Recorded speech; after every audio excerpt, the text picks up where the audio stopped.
So in this podcast, I think it's called Truth and Justice, I recall, episodes 5 through 8.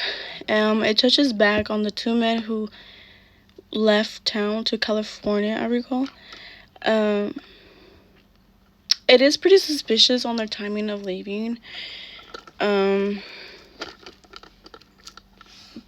another thing from this podcast that I got was the polygraphic. And I feel like, yes, polygraphics do serve a purpose, but I feel like they're not relatable to use, because I feel like if like you're nervous or you're going through these emotions while taking this polygraphic, I feel like the answers are not going to come out accurate as they should.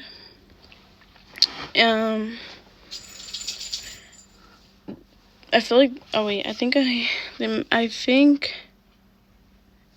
they are relatable, but I don't know. Under some circumstances, I feel like you can definitely get tested to fail on this test, because like if you have like so much anxiety, or like you're nervous, or like you're just scared in general, I feel like that would make you not pass this test.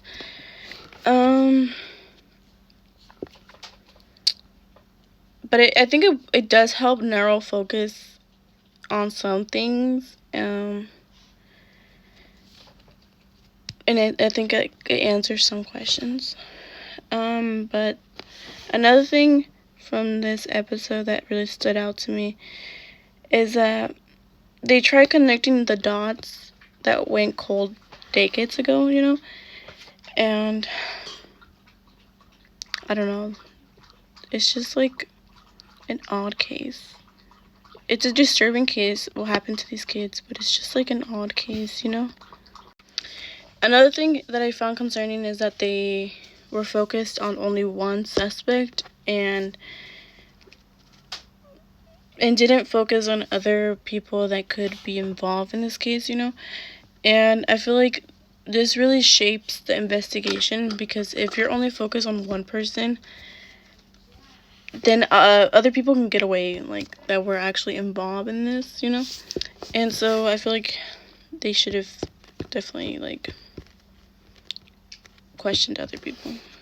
So overall, in these episodes, it definitely shows me how the justice can fail not only by intent, but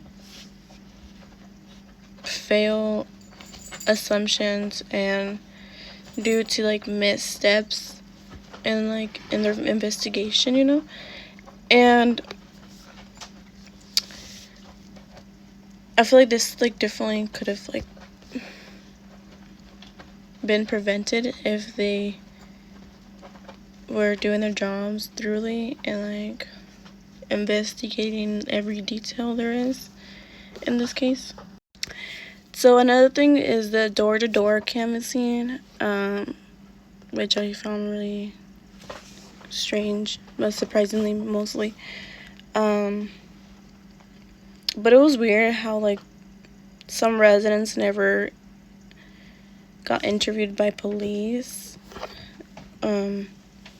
which definitely like highlights like gaps in the original investigation. So I found that really concerning.